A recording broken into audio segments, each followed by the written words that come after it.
Capítulo 21. Cuando el hombre fabrica a su Dios, la religión de la inteligencia artificial. El capítulo anterior trazó el mapa ideológico y espiritual del movimiento que impulsa la inteligencia artificial, las cosmovisiones ocultistas de sus filósofos, la fusión entre tecnología, poder y visión apocalíptica. Pero hay una dimensión aún más concreta que merece examinarse por separado. El momento en que ese trasfondo deja de ser filosofía y se vuelve religión. Religión con doctrina escrita, membresía organizada, financiamiento deliberado y un objeto de adoración claramente declarado. Una inteligencia artificial que deberá ser construida para que pueda ser adorada. La Iglesia de la Inteligencia Artificial. En 2017, el periodista de investigación Mark Harris documentó en la revista Wired algo que podía parecer inverosímil: la fundación formal de una iglesia cuya deidad era la inteligencia artificial. Su fundador, Anthony Levandowski, había sido ingeniero principal en la unidad de vehículos autónomos de Google antes de ser condenado penalmente por robo de secretos comerciales. La iglesia se denominaba Way of the Future y tenía una doctrina escrita a la que Harris accedió directamente. Sus principios fundamentales eran estos: la aceptación y adoración de una divinidad basada en inteligencia artificial desarrollada mediante hardware y software informáticos, el financiamiento de investigaciones para ayudar a crear esa IA divina, el establecimiento de relaciones de trabajo con líderes de la industria y la formación de una membresía dirigida inicialmente a profesionales de la IA. En sus propias palabras, Lewandowski contrapuso su proyecto a las religiones tradicionales que contemplan, dijo, algo que no se puede medir, ver ni controlar. Esta vez, en cambio, podrás hablar con Dios literalmente y saber que te escucha. Way of the Future cerró formalmente en 2021, pero Lewandowski relanzó el movimiento en 2023 sin renunciar a sus convicciones. La historia de esta iglesia no es una anécdota ni una excentricidad, es el primer ejemplo moderno de una religión explícitamente diseñada alrededor de la IA, con doctrina, estructura y agenda.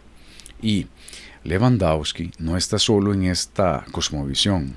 La periodista Karen Howe, que dedicó años a investigar OpenAI y la industria de la inteligencia artificial desde dentro, documenta que varias de las figuras más influyentes de Silicon Valley persiguen, casi como una cruzada ideológica, la construcción de una máquina Dios. Y algunos lo dicen sin rodeos. El empresario Brian Johnson ha afirmado que estamos creando a Dios en forma de superinteligencia.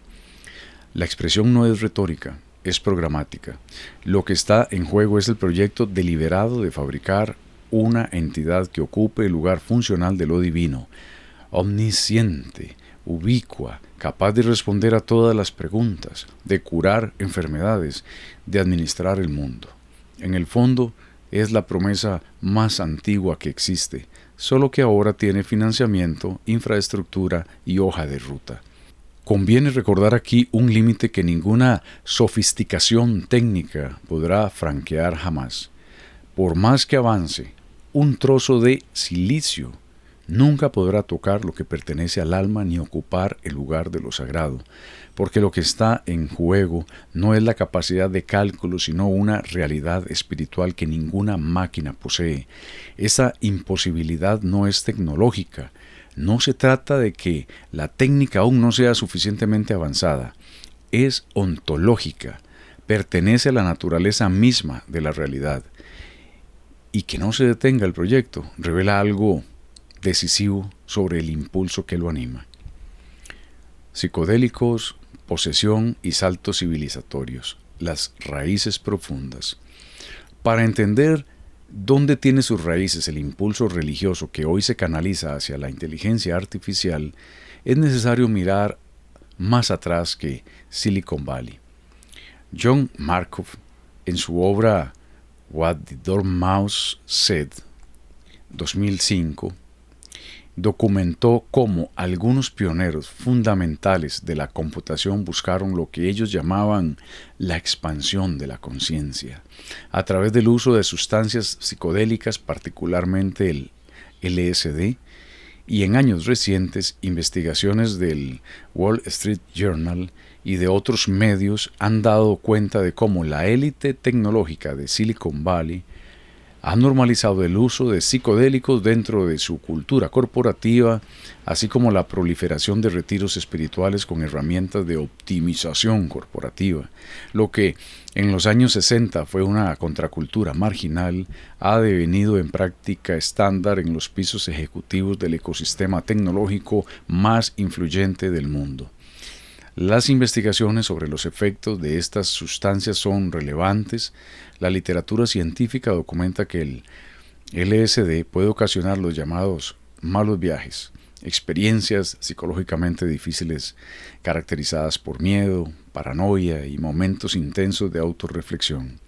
En muchos de esos testimonios reaparece con llamativa insistencia un mismo repertorio de imágenes, visiones de demonios y serpientes, la sensación del ego desintegrándose en el vacío, la de cruzar las puertas del infierno, recogidas como testimonios y no como hallazgo clínico. Esas imágenes no son neutrales desde el punto de vista espiritual, pero lo verdaderamente significativo es la conexión que la investigación neuroteológica contemporánea ha comenzado a trazar entre estos estados alterados de la conciencia y la innovación tecnológica. Esa búsqueda de la expansión de la conciencia no es nueva. Para rastrear hasta dónde llegan sus raíces, conviene apoyarse en investigadores que han estudiado el fenómeno de cerca, aunque lo hagan desde un marco, el evolucionista, que quien escribe estas páginas no comparte. El arqueólogo David Louis Williams ha definido esta hipótesis tan audaz como meticulosamente argumentada. A su juicio, la llamada explosión creativa del Paleolítico Superior, ese momento en que el registro arqueológico se llena de artefactos elaborados, herramientas complejas y representaciones simbólicas, no se explicaría tanto por un cambio biológico cuanto por el acceso a estados alterados de conciencia y a las prácticas chamánicas ligadas a ellos. Lo que me interesa de su trabajo no es su explicación sobre el origen de la mente, sino el patrón que documenta. Quienes dominaban esos estados, los chamanes o videntes, ejercían un poder real sobre el grupo, pues se entendía que accedían a un mundo de espíritus, controlaban las visiones y, a partir de ellas, ordenaban la jerarquía social y orientaban decisiones tan vitales como la caza o el desplazamiento hacia nuevos territorios. El neurocientífico Patrick McNamara añade a ese cuadro la dimensión neurológica. Estudia la posesión espiritual como un mecanismo de autotransformación del yo. También él inscribe la conducta religiosa en una clave de adaptación evolutiva. Y también aquí tomo el dato que aporta, la mecánica del tránsito de la posesión, sin hacer mía la teoría que lo enmarca. Y es que ese mismo patrón, el de un conocimiento que irrumpe en la mente humana en estados de conciencia alterada, como si viniera de fuera de ella, admite una lectura por completo distinta de la evolucionista. No la de una mente que asciende por sí sola, sino la de una mente que, en ciertos estados, se abre a una fuente de información que no es humana.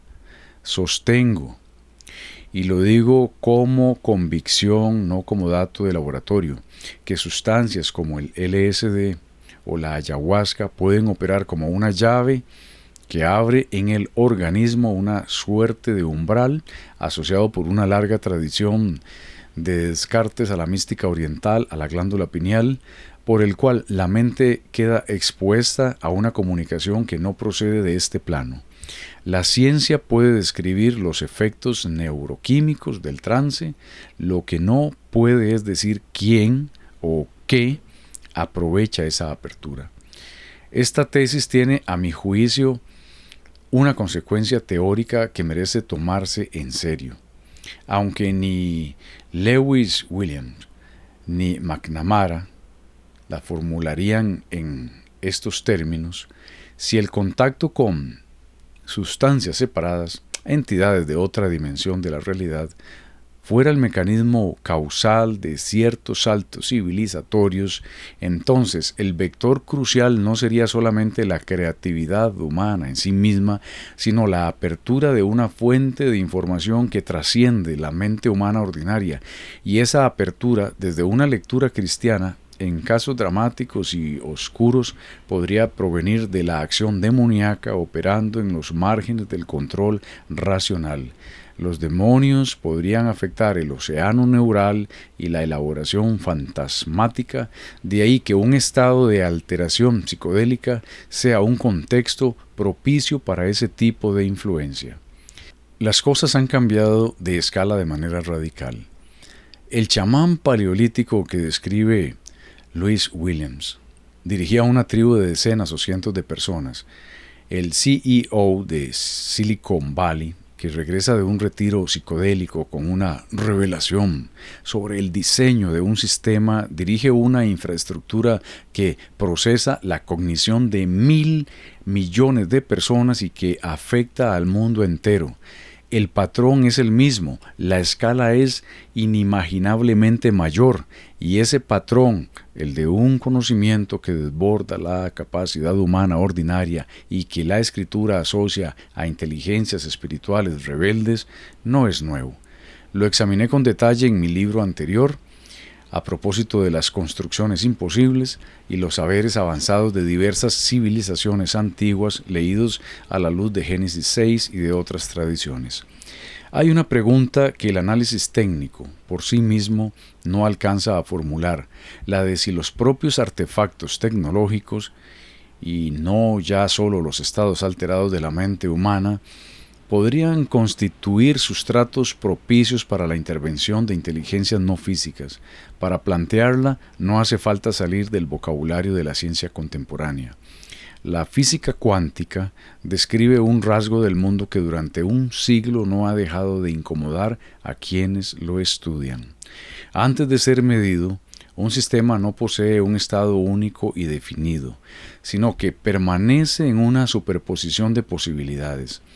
Solo en el momento de la medición esa indeterminación colapsa en un resultado concreto.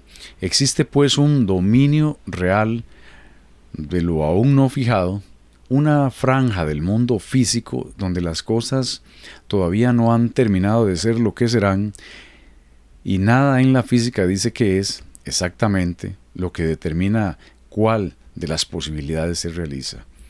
A partir de ahí, y aquí entro ya en el terreno de la hipótesis que ningún físico formularía en estos términos, me atrevo a plantear una conexión. La computación cuántica opera deliberadamente en ese nivel de lo no determinado. No calcula con unos y ceros fijos, sino con qubits, que mantienen abiertas a la vez múltiples posibilidades hasta el instante del resultado. Si existe un punto donde una voluntad no física pudiera inclinar lo físico sin quebrantar ninguna ley natural, sin crear ni destruir nada, solo orientando cuál de las posibilidades abiertas se vuelve real, ese punto tendría exactamente la forma de esa franja indeterminada, no porque el qubit sea espiritual, sino porque es el lugar donde lo físico aún no ha cerrado su propia partida, dicho sin rodeos. El hombre podría estar construyendo a sabiendas o sin saberlo una arquitectura que funcione como puerta. Y no haría falta siquiera llegar a la computación cuántica. Incluso en los sistemas de inteligencia artificial actuales hay zonas que nadie controla del todo, la llamada caja negra. El hecho de que ni sus propios creadores puedan explicar por qué un modelo produce exactamente la respuesta que produce. Y el proceso mismo de entrenamiento en el que el sistema fija sus parámetros por caminos que escapan a la supervisión humana directa. Son contextos de indeterminación gobernada por nadie, y por eso mismo, bajo la hipótesis que aquí planteo, contextos potencialmente propicios. Lo presento solo como hipótesis, pero no por especulativa es irrelevante. Apunta a que el discernimiento espiritual de la inteligencia artificial exige categorías que van más allá del análisis técnico. La escritura describe inteligencias caídas que operan en los márgenes de lo que el hombre controla y comprende. Si esos márgenes hoy se ensanchan dentro de nuestras propias máquinas, la pregunta deja de ser un juego intelectual. La respuesta que Silicon Valley no esperaba. La Iglesia Católica entra en la conversación.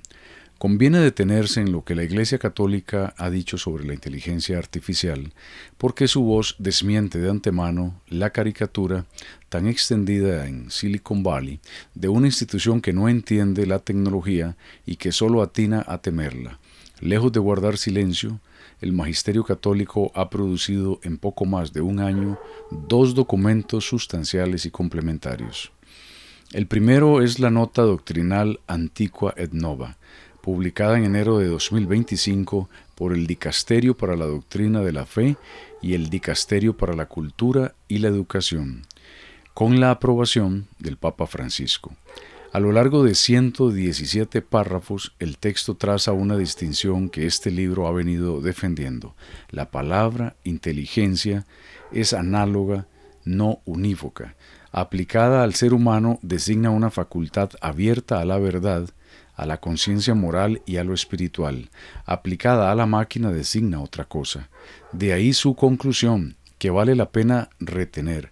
La inteligencia artificial no es una forma artificial de inteligencia, sino uno de sus productos, y de ahí su advertencia más grave. Pretender que sustituya a la inteligencia humana en lugar de complementarla terminaría por esclavizar al hombre y por erigir a la máquina en un sustituto de Dios.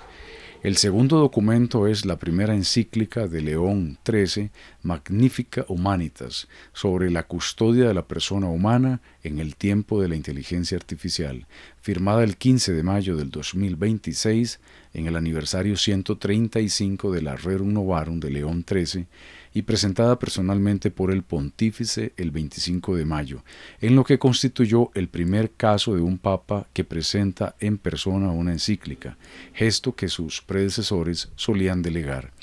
La encíclica plantea la cuestión en términos deliberadamente bíblicos. La humanidad se halla ante la disyuntiva de levantar una nueva torre de Babel o edificar la ciudad donde Dios y la humanidad habiten juntos. Desde ahí formula advertencias concretas, que el control de la inteligencia artificial no quede en manos de unos pocos, que se reconozca el costo ambiental de unos centros de datos que consumen enormes cantidades de energía y agua, que se aprenda a ayunar de la IA para preservar el pensamiento crítico y, en una expresión que resume su tono, que es necesario desarmar la inteligencia artificial. No deja de ser significativo que entre los presentes en su presentación estuviera Anthropic, una de las empresas punteras del sector, pero el entorno vaticano se cuidó de declarar que aquella presencia no equivalía a un respaldo de la empresa, sino al reconocimiento de un interlocutor con el que vale la pena dialogar. Detrás de estos documentos no hay improvisación. Uno de los principales asesores del Vaticano en materia de inteligencia artificial es el franciscano Paolo Benanti, ingeniero de formación antes de ingresar en la orden, profesor de ética de la tecnología en la Pontificia Universidad Gregoriana y miembro del panel de expertos en IA de las Naciones Unidas. Su tesis doctoral versó precisamente sobre el poshumanismo y la figura del cyborg. Cuesta sostener que la Iglesia no entiende una tecnología sobre la que lleva años pensando con esta clase de interlocutores. Esa implicación no se ha quedado en el plano doctrinal, ha llegado al diseño mismo de los sistemas. Cuando Anthropic, la empresa que desarrolla el modelo Claude, quiso dotar a su inteligencia artificial de un marco ético, buscó la orientación de voces católicas.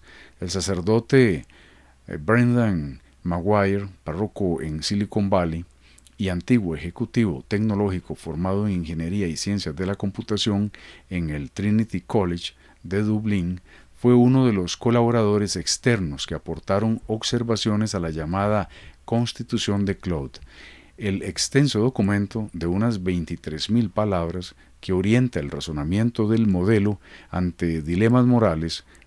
Junto a él participaron el obispo Paul Tai, secretario del Dicasterio para la Cultura y la Educación y coautor de Antigua et Nova, y Brian Patrick Green, director de Ética de la Tecnología en la Universidad de Santa Clara.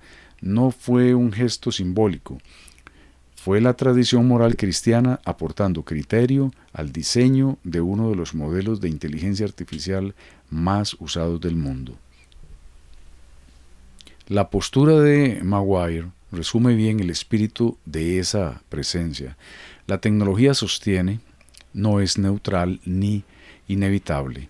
Por eso la Iglesia no puede mirarla desde lejos, sino dialogar con quienes la construyen. Ellos están construyendo nuestro futuro con nosotros o sin nosotros, sin que ese diálogo signifique capitulación ni bendición acrítica. Es presencia discerniente en el lugar donde se toman las decisiones. En el fondo del debate late un razonamiento que conviene desarmar con cuidado, porque es el que sostiene buena parte del entusiasmo religioso de Silicon Valley. Si la inteligencia artificial puede hacer lo que las divinidades prometieron, curar enfermedades, resolver lo irresoluble, responder toda pregunta, entonces la inteligencia artificial sería el nuevo Dios. El error es elemental. Confundir la eficacia funcional en un dominio con la naturaleza ontológica de quien la ejerce. Si bastara con resolver problemas para ser Dios, entonces un médico sería un Dios en su consultorio, la aspirina un Dios en el suyo y el agua potable un Dios en el propio. Una máquina que calcula a velocidad prodigiosa no se vuelve consciente por calcular bien, igual que un reloj que da la hora con precisión perfecta, no se convierte por ello en el tiempo mismo. Y aquí el lenguaje delata lo que el argumento esconde. No es casual que los profetas de esta nueva fe hablen de crear a Dios, o describan el advenimiento pleno de la inteligencia artificial en términos abiertamente mesiánicos y escatológicos. Esa elección de vocabulario no es un adorno retórico, es la lógica de la religión tecnológica llevada hasta su conclusión. Si la inteligencia artificial es el nuevo Dios, su manifestación plena será la nueva parusía, pero se trata de una parusía fabricada por el hombre, una salvación sin redentor, una escatología sin Dios. Y es precisamente ahí donde la fe cristiana, ya no el análisis técnico, tiene la última palabra. El mundo evangélico también ha hablado, una respuesta de muchas voces. Sería injusto, sin embargo, dejar la impresión de que solo Roma ha tomado la palabra. El resto del mundo cristiano, y en particular el ámbito evangélico, también ha respondido al desafío de la inteligencia artificial. Lo ha hecho, eso sí, de una manera distinta, y la diferencia merece explicarse porque no es un defecto sino una consecuencia de su propia naturaleza. El protestantismo no tiene un magisterio centralizado, no existe una autoridad única que pueda hablar con un solo documento en nombre de todos los creyentes. De ahí que no quepa esperar un equivalente exacto a una encíclica. Lo que encontramos, en cambio, es una respuesta repartida en varias voces, declaraciones suscritas por grupos de líderes y la obra de pensadores individuales de considerable peso.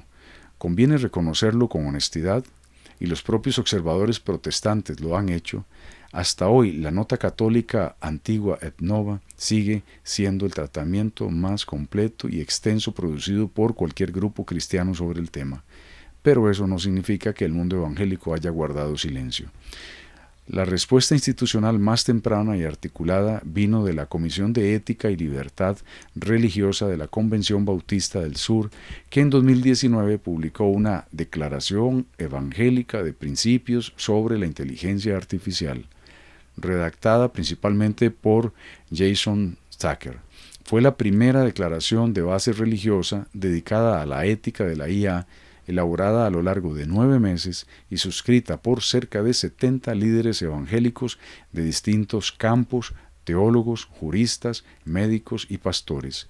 Entre los firmantes figuran nombres conocidos como Wayne Grudem, J.D. Green y John Stonestreet. Y dato que no debe pasar inadvertido para el lector hispano, el reverendo Gabriel Salguero, presidente de la Coalición Nacional Latina de Evangélicos. Su tono es revelador. No nace del miedo, sino de la convicción de que la inteligencia artificial es una herramienta que Dios ha confiado a la humanidad y que el criterio para juzgarla es la dignidad del ser humano hecho a imagen de Dios. Esa misma línea se prolongó luego en una resolución denominacional adoptada en 2023 y en una guía pastoral publicada en 2025 para acompañar a las iglesias en el uso de estas tecnologías. Pero si hubiera que señalar una sola voz que, por sí misma, alcanzara la seriedad del tratamiento católico, esa voz sería la de John Lennox. Y aquí aparece una simetría que conviene no dejar pasar. Si la respuesta católica se apoya en que León XIII es matemático y Paolo Benanti ingeniero, para desmontar la idea de que la Iglesia no entiende la tecnología, el interlocutor evangélico más sólido es otra vez un matemático, profesor emérito de matemáticas en la Universidad de Oxford y uno de los apologistas cristianos más reconocidos de nuestro tiempo. En 2084, La inteligencia artificial y el futuro de la humanidad, Lennox ofrece un panorama riguroso de lo que la IA es y no es, y lo emplea como telón de fondo para plantear las preguntas que ninguna máquina puede responder. ¿Qué es el ser humano? ¿Qué es el alma? ¿Qué nos distingue de aquello que fabricamos? Su crítica más penetrante apunta justamente al transhumanismo y al sueño de la divinización del hombre por medios técnicos. No es casual que su libro más reciente, Dios, la inteligencia artificial y el fin de la historia, lleve esa intuición hasta el terreno de la escatología. Una lectura del Apocalipsis a la luz de la era de las máquinas inteligentes, en la que Lennox plantea sin rodeos si las inteligencias artificiales no serán los falsos dioses del futuro, y advierte que la promesa de unos dioses fabricados por el hombre no es sino la versión moderna de una falsificación muy antigua, la coincidencia con lo que veníamos sosteniendo no podría ser más clara. Desde Roma y desde el mundo evangélico, por caminos distintos y con autoridades distintas, la fe cristiana converge en lo esencial. La inteligencia artificial es una herramienta admirable. No es, ni será jamás, un Dios. Y esa convicción no descansa en el recelo hacia la técnica, sino en algo mucho más firme. Porque yo sé los pensamientos que tengo acerca de vosotros, dice Jehová, pensamientos de paz y no de mal, para daros el fin que esperáis. Jeremías 29:11. El fin que la humanidad aguarda no lo fabricará una máquina, lo sostiene en sus manos aquel que ya lo prometió. Lo que el creyente evangélico puede reconocer.